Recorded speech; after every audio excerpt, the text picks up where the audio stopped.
Rev up your engines!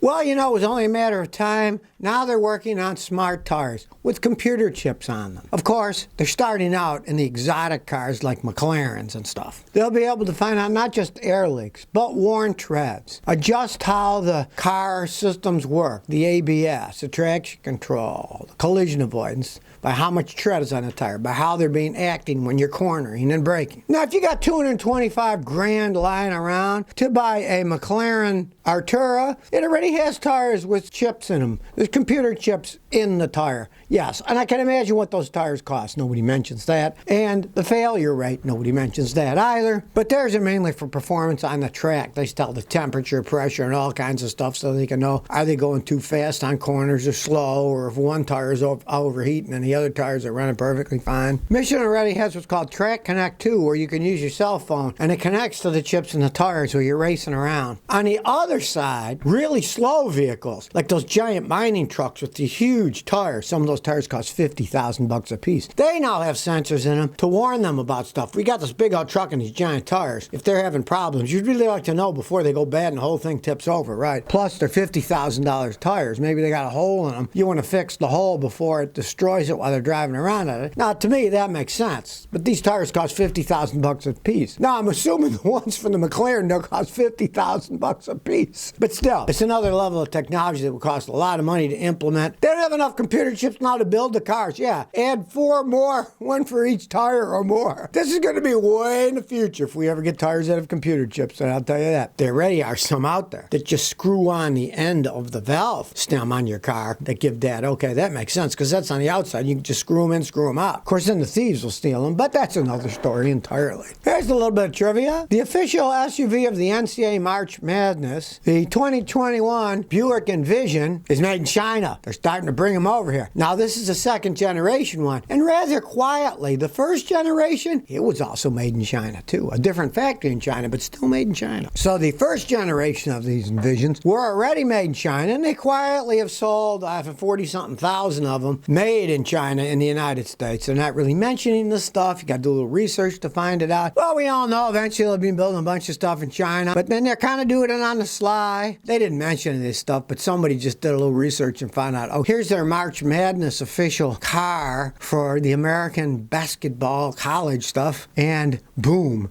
it's made in China. They don't go as far as they used to. If you remember ages ago on a Super Bowl commercial, Chrysler was advertising, they would have rather shown their 300M, which was a fancier car, but the 300M was made in Canada. So the American Super Bowl, they decided to highlight the 200M, which was made in the United States. Well, and that was United States, Canada. This is the United States, China. Well, now they didn't care about that. They just voice it on and then don't talk about it, and then somebody finds out, and who knows what nonsense GM will give back about why they're building them in China and selling them over here. But everybody knows it's because they can make them cheaper there. Come on, people, let's not be fooled. There's international reasons. No, they're just doing it because it's cheaper to make them there. Everybody knows that. And now they're selling them over here. This is just the beginning, if you ask me. HGDTC says, I have a front end clunk on my 2018 VW Atlas with 54,000 miles. The VW mechanic says it's a bad steering rack, but the service advisor says he has the same vehicle. They replaced the rack and it's still clunked. Any thoughts? Yeah, this is why I tell people not to buy those things. I drove a new one around one time, and I have to say, they're overpriced and they're also poorly built, as you found. 54,000 miles, the thing is clunking, and it's 3 years old. It should not clunk. It just shows they don't make them all that well. At least they didn't pull you the,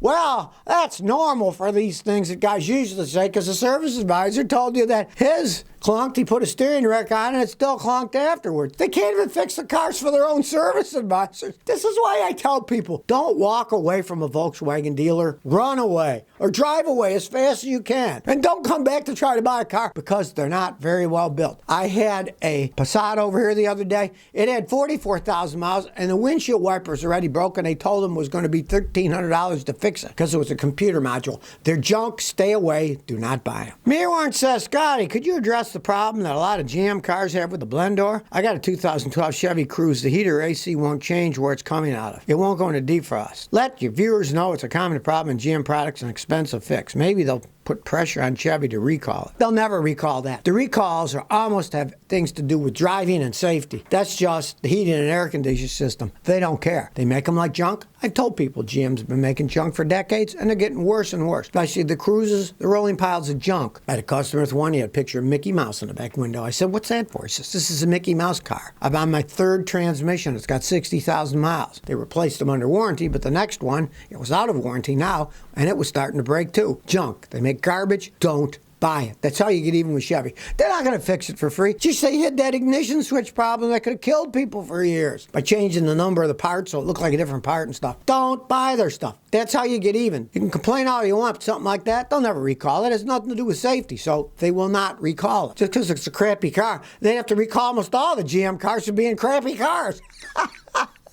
Rich says, Scotty, I know you recommend AT205 reseal to help rejuvenate rubber seals in car engines. Would AT205 reseal work to rejuvenate seals if added to the gear oil in the lower unit of an outboard engine? Okay, I'm not a boat motor expert, but as long as the seals in it are made of rubber, yes, it rejuvenates rubber. It's really good for that. It's no good for Teflon and things like that. That's not what it's made for. It's made to rejuvenate rubber. And if they have rubber, yes, you can add it in. I'd put it on all kinds of stuff. Golf clubs, seals on windows, you name it. It is great for rubber stuff, especially you got rubber edging around your windows. You can wipe it down with that, and it really rejuvenates it so they don't crack and they seal and rain doesn't come in when you're driving down the road. So, yeah, try it out in your outbound motor. Tell me if it works. I'd love to see if it does. I can pass it on to other people. Keith Saidi says, I got a P301 code on my 2014 Ford Fusion. So I swapped the ignition coils, but it still showed that number 1 was misfiring because PL301 is misfiring cylinder number 1. So I checked the resistance to the fuel injectors, and number 1 reads 50 ohms, while 2 and 3 read 12 to 15 ohms. Why is the reading high? Well, because it's breaking down. You make sure you tested it right. You got to unplug the wiring harness from the injector before you test it, because if you test it with it on, it could be something in the computer or in the wiring. Once you unplug it, the only thing you're testing is the fuel injector. And if the resistance is too high, it means that you got a problem internally with the fuel injector. It's got too much resistance. There's lots of reasons they can break down like that. The coils can go bad, who knows what. If it actually broke, then you wouldn't get any reading because you'd be touching two ends that don't connect anymore, and it would just be zero. Then you know it was completely broken, but in your case, it's going the other way. It's shorting out internally and having too much resistance. Replace that injector, and that should certainly fix your problem. If it's 50 and the others are 15, you know there's a problem inside that one. What's Punch says, has anyone had experience with this Blue Driver compression tester? I know Scotty speaks highly of their scanner. What do you think of this compression tester? He's got a picture of it here too. Yeah, I've got 3 of them. They work perfectly fine. The compression tester is very simple. And that one's got the 1, 2, 3, 4 adapters, and then an angled straight one and then a straight one. So if you got 2 guys, instead of threading it in, you can just hold it down with the rubber tip and do a compression, which is the fastest way of doing it. But you need 2 guys. One guy to crank the engine, the other guy to hold it on the engine. They're very good. Mine works perfectly fine. They're simple devices. There's not that much to them. So it really is quick, because if you're by yourself, you can screw them in. If you got somebody else, you can do the quick one where you just stick it in. Yeah, they're good systems. Aloha Girl says, what hatchback should I buy? A Honda Fit 2011, Subaru Impreza 2011, Toyota Prius 2011, Toyota Matrix 2011, and Scion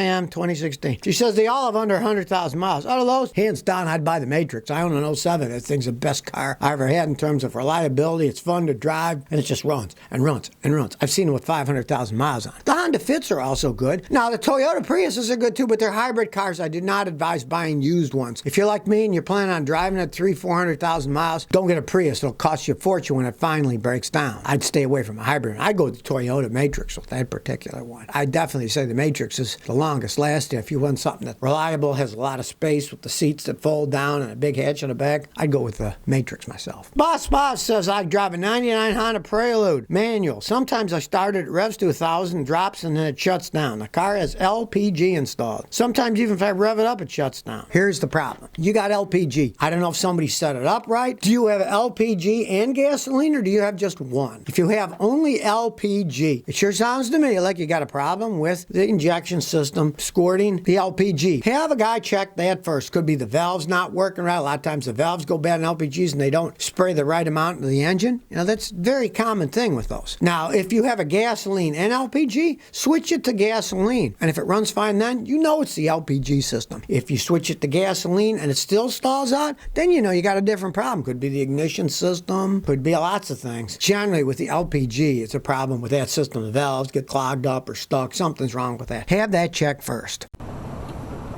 So if you never want to miss another one of my new car repair videos, remember to ring that bell.